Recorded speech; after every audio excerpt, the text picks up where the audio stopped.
Brahmin stock, who went from Thatan, the ancient Buddhist stronghold in the Ramanatsa of Burma, to Sri Lanka, perhaps via India, to translate the Buddha word into Talaing and bring it back. It is hard to evaluate this tradition on the evidence available, but according to the opinion of the more reliable Western scholars, another elder of the same name is involved here. 17. What can be said of the Visuddhimagga's author without venturing into unfounded speculation is now exhausted, at least in so far as the restricted scope of this introduction permits. The facts are tantalizingly few.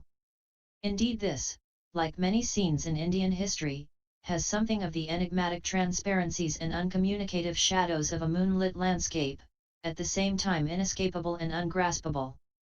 Some answer has, however, been furnished to the two questions: why did he come to Sri Lanka?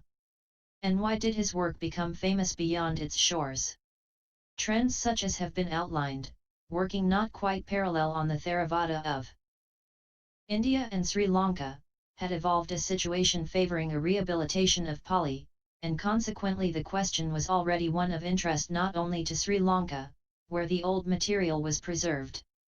Again, the author possessed outstandingly just those personal qualities most fitted to the need: accuracy, an indefatigable mental orderliness, an insight able to crystallize the vast, unwieldy, accumulated exegesis of the Tipiþaka into a coherent workable whole with a dignified vigorous style, respect for authenticity and dislike of speculation, and, in the circumstances not at all paradoxically, preference for self-effacement.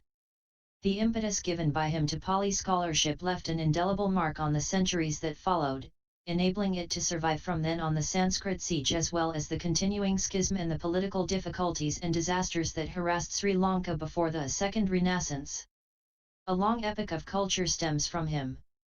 His successors in the Great Monastery tradition continued to write in various centres in South India till the 12th century or so, while his own works spread to Burma and beyond. Today in Sri Lanka and Southeast Asia his authority is as weighty as it ever was and his name is venerated as before. The Vimattimagga.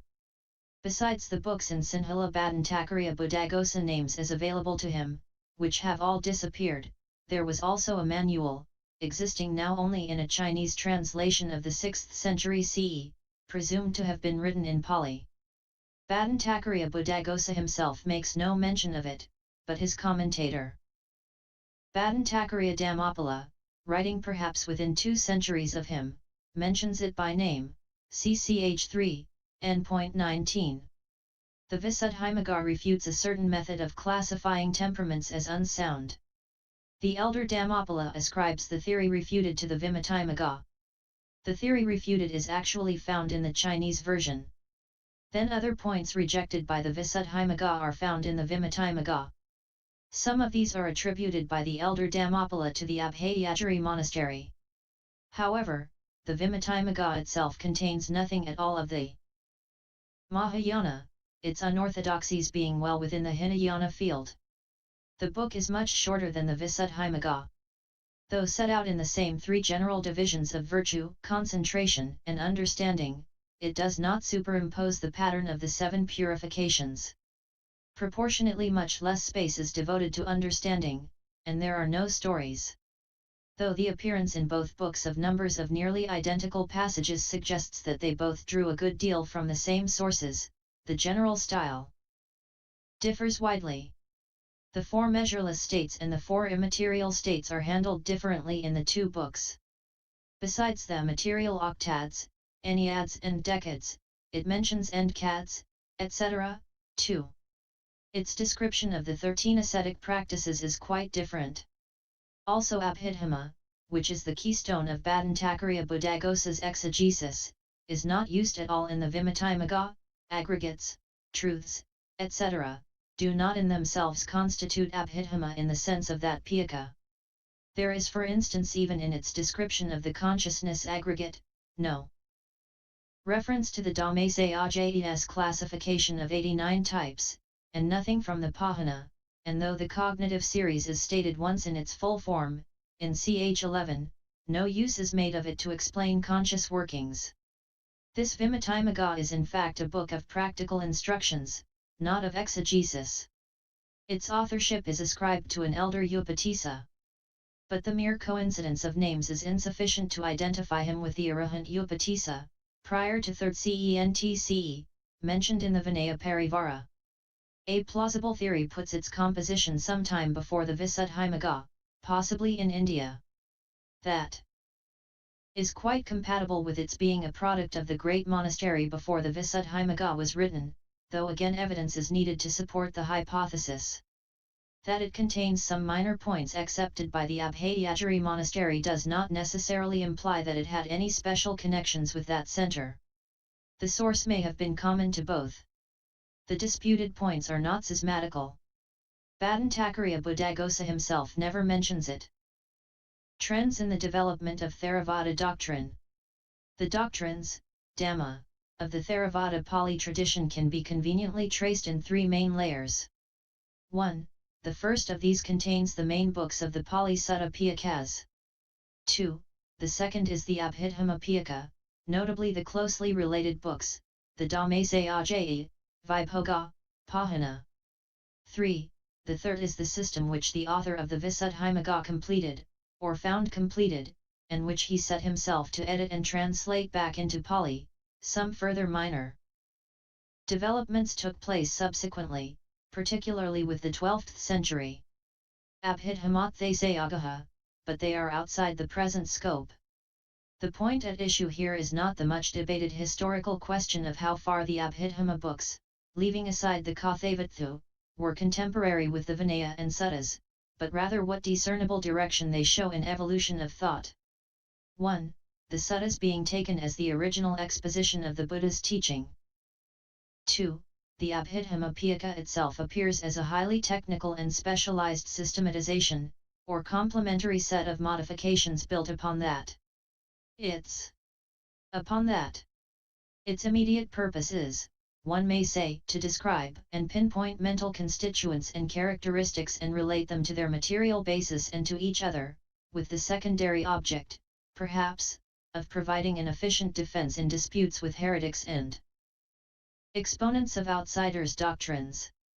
Its ultimate purpose is to furnish additional techniques for getting rid of unjustified assumptions that favor clinging and so obstruct the attainment of the extinction of clinging. Various instruments have been forged in it for sorting and resorting experience expressed as dhammas, CCH 7, N.1. These instruments are new to the suttas, though partly traceable to them. The principal instruments peculiar to it are three: a. The strict treatment of experience, or the knowable and knowledge, using the words in their widest possible sense, in terms of momentary cognizable states, Dhamma, and the definition of these states, which is done in the Dhammasaya and Vibhoga. b. The creation of a schedule, Matika, consisting of a set of triple, Tika, and double, Dukkha, classifications for sorting these states, and c.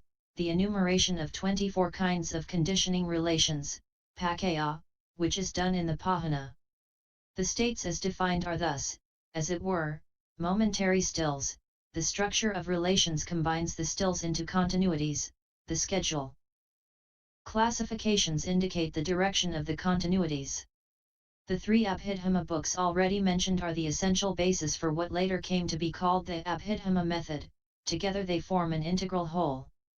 The other four books, which may be said to support them in various technical fields, need not be discussed here. This, then, is a bare outline of what is in fact an enormous maze with many unexplored side turnings. 3. The system found in the commentaries has moved on, perhaps slightly diverged, from the strict Abhidhamma Pitaka standpoint. The suttas offered descriptions of discovery, the Abhidhamma map-making, but emphasis now is not on discovery, or even on mapping, so much as on consolidating, filling in and explaining. The material is worked over for consistency. Among the principal new developments here are these. The cognitive series, Cittavithi, in the occurrence of the conscious process is organized, CCH 4. N.13 and Table V, and completed, and its association with three different kinds of kama is laid down.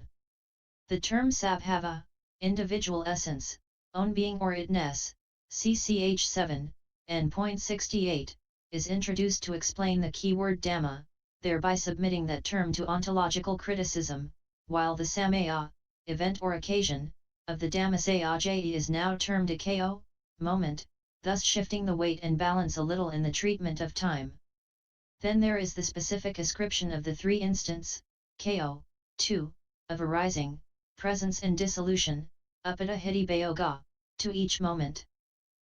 Ko, 1 material moment being calculated to last as long as 16 mental moments, XX.24, DHSA 60.18 new to the Piyakas are also the rather unwieldy enumeration of concepts, Panati, CCH 8, and point 11, and the handy defining formula of word meaning, characteristic, function, manifestation, and proximate cause, locus, also many minor instances such as the substitution of the specific heart basis for the Pahana's material basis of mind, the conception of material octads, etc., the detailed descriptions of the 32 parts of the body.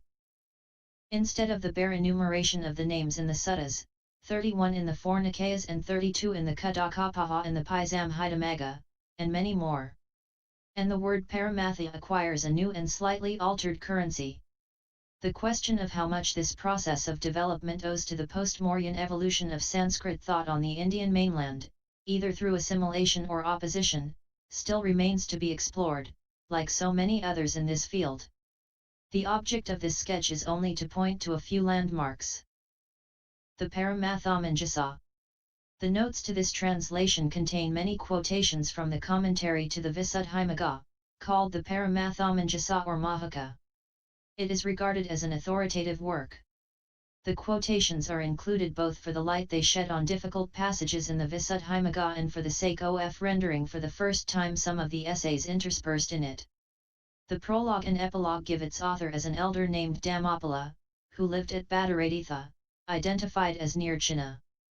This author, himself also an Indian, is usually held to have lived within 2 centuries or so of Bhattacharya Buddhaghosa. There is nothing to say that he ever came to Sri Lanka. The Visuddhimagga quotes freely from the Paisam, the commentary to which was written by an elder named Mahanama, date in the middle period and place of residence uncertain. Mostly but not quite always, the elder Naoamoli says the same thing, when commenting on these quoted passages, as the elder Mahanama, but in more words. Point 19 he relies much on syllogisms and logical arguments. Also there are several discussions of some of the systems of the 6 schools of Brahmanical philosophy. There are no stories. This academic writer is difficult, formalistic, and often involved, very careful and accurate. Various other works are attributed to him. Some main threads in the Visuddhimagga. The Visuddhimagga is probably best regarded as a detailed manual for meditation masters, and as a work of reference.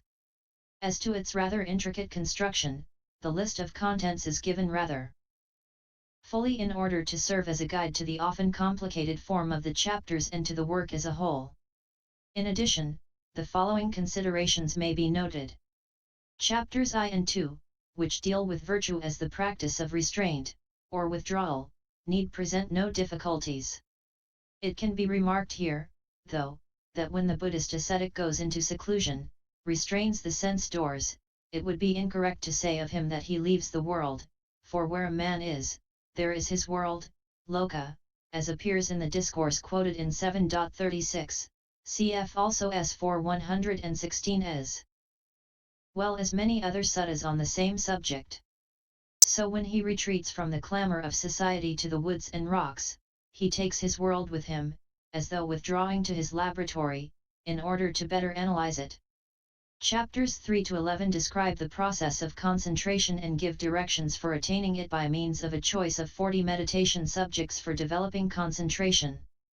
The account of each single meditation subject as given here is incomplete unless taken in conjunction with the whole of Part 3, Understanding, which applies to all.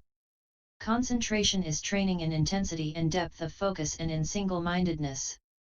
While Buddhism makes no exclusive claim to teach jhana concentration, samatha equals samadhi, it does claim that the development of insight, vipassana, culminating in penetration of the Four Noble Truths is peculiar to it. The two have to be coupled together in order to attain the truths 20 and the end of suffering. Insight is initially training to see experience as it occurs, without misperception, invalid assumptions, or wrong inferences. Chapters 12 and 13 describe the rewards of concentration fully developed without insight. Chapters 14 to 17 on understanding are entirely theoretical. Experience in general is dissected, and the separated components are described and grouped in several alternative patterns in chapters 14 to 16.112. The rest of chapter 16 expounds the Four Noble Truths, the center of the Buddha's teaching. After that, dependent origination, or the structure of conditionality, is dealt with in its aspect of arising, or the process of being, ch. 17, as cessation, or nibbana.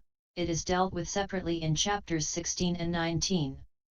The formula of dependent origination in its varying modes describes the working economics of the first two truths, suffering as outcome of craving, and craving itself, see also ch. 17, and point 48. Without an understanding of conditionality, the Buddha's teaching cannot be grasped. He who sees dependent origination sees the Dhamma, MI 191, though not all details in this work are always necessary. Since the detailed part of this chapter is very elaborate, 58-272, a first reading confined to 1-6-20. 57, and 273-314, might help to avoid losing the thread. These 4 chapters are theoretical because they contain in detailed form what needs to be learnt, if only in outline, as book learning, sotavadhananeo. They furnish techniques for describing the total experience and the experienceable rather as the branches of arithmetic and double-entry bookkeeping are to be learned as techniques for keeping accurate business accounts. Chapters 18 to XXI, on the contrary, are practical and give instructions for applying the book knowledge learned from chapters 14 to 17 by analyzing in its terms the meditator's individual experience, dealing also with what may be expected to happen in the course of development. Chapter 18 as defining of mentality materiality, first application of chapters 14 to 16, and chapter 19 as discerning conditions, first application of chapter 17, are preparatory to insight proper, which begins in chapter XX with contemplation of rise and fall. After this, progress continues through the 8 knowledges with successive clarification of view of the object and consequent alterations of subjective attitude towards it, till a point, called conformity knowledge, is reached which, through one of the 3 gateways to liberation, heralds the attainment of the first supramundane path. In chapter XXII, the attainment of the 4 successive supramundane paths, or successive stages in realization, is described, with the first of which nibbana, extinction of the craving which originates suffering, is seen for the first time, having till then been only intellectually conceived. At that moment suffering as a noble truth is fully understood, craving, its origin, is abandoned, suffering's cessation is realized, and the way to its cessation is developed. Point 21 The 3 remaining paths develop further and complete that vision. Finally, chapter XXIII, as the counterpart of chapters 12 and 13, describes the benefits of understanding. The description of nibbana is given at chapter 8. 245 ff, and a discussion of it at chapter 16, 66 ff. Concerning the translation. The pitfalls that await anyone translating from another European language into his own native English are familiar enough, there is no need for him to fall into them.